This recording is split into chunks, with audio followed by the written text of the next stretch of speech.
Hi golfers, Nick here from GOLFTEC Singapore. In today's video, we're going to take a look at the right leg, the right knee, the right ankle movement in the golf swing using this water bottle to help you golfers out there play better golf. First up, we're going to take a look at kind of one of the common mistakes I see here in the bay at GOLFTEC in relationship to how the right leg moves and how that affects your ability to turn and shift the weight in the golf swing.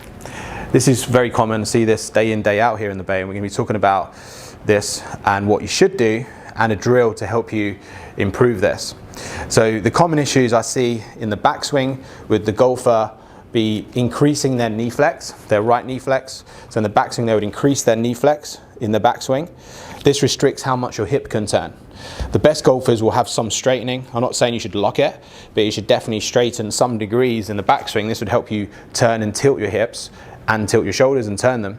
So this is important movement in the backswing. We shouldn't see this knee increase its flex, and we shouldn't definitely not see the hip move to the right in the top of the backswing here. So we're going to take a look at that on the optimotion later. We're going to be looking at how the right leg should move in the backswing. Then the next issue I see is in the downswing, that golfer that loads their right knee too much would then keep flexing it and twist their right heel back. That does a couple of things. It moves the low point a bit further back, and it also moves the path out to in. So I'm going to try and replicate the issue I see. We'll take a look at it later on the optimotion just to show you guys what's actually happening there. But this would be an example of a golfer that would bend their knee too much in the backswing, trying to loading their right side, and then they would spin their right heel back in the downswing. Let's give this a go. So I kind of lost my balance there, spun back. My path there moved, like I said, it's going to move out to in because for two reasons. One, because I've not turned my hips very much in the backswing. And the second reason would be I've not shifted my weight in the downswing. So those two things move the path out to in. My attack angle was actually 0.1 down. So definitely not down enough for my speed that I'm swinging out there. You'd want to be about 3 to 4 degrees down with a 7-iron. Now I'm going to try and move my right leg differently in the backswing. I'm going to try and allow it to straighten a little bit. So this is, like I mentioned earlier, it's going to help me rotate my hips. Then as I come down, I'm going to really try and push off with my right leg. Try not to flex it too much in the downswing, kind of really push off. It'll have some bend as I come through, but not too much. And see if I can get this right foot to push off my weight onto my left side earlier in the downswing. So this would be an example of what should happen. So we should have more turn, probably create more speed because of that as well. So the strike felt a little different. You can see the shot on the screen there, just slightly pushed to the right, but you'll take it. So pitched, yeah, around 150 yards. So that one was 3 degrees into out, which is a pretty good path there for a 7-iron, and my attack angle was going down 4 degrees. Different sound, different strike, different result. So that's kind of what should happen. Now we're going to take a look at these movements, and then later on I'm going to show you a drill that helps golfers here in the bay improve their golf. We're going to talk through the differences in the swing there using GOLFTEC optimotion. Like I've used this before in my other videos. This is the way that we measure the golf swing here at GOLFTEC. So I'm going to use that to help you golfers understand. I understand that a lot of you don't have access to this data, but hopefully it gives you an idea of what actually should happen. Hopefully you can translate that into a feel that's going to help you play. Later on we're going to show you a drill to show you how you should practice this at home as well. Now, taking a look at the differences here between that first swing and the second swing. First of all, in the original golf swing, the first one, which is the kind of the poorer golfer that swings out to in, we could see that if you watch the traces here on the ankle, the knee and the hip, how they move backwards. Also, my knee bends more. So I increased my knee flex from around 18 degrees at setup to around 30 degrees. I also moved the center of my hips about 2.2 inches away from the target. That also restricts my hip turn as well. So I don't quite get more than about 38 degrees of hip turn. Even though I'm trying to turn, it's restricting my hip turn as I go back. Now in the a normal swing, in my kind of standard golf swing, I would allow this right leg to straighten. So it goes from around 14 degrees of bend to around 4 degrees. I'm not locking it straight.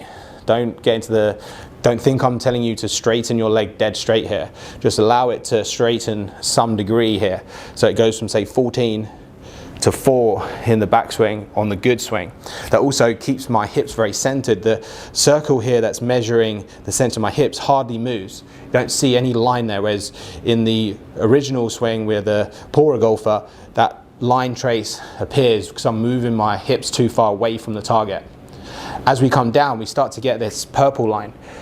In the bad swing there, the out to in, the first one I did, you could see how this purple trace starts to move backwards. By the time I hit the golf ball, my hips are about 3 inches away from the target.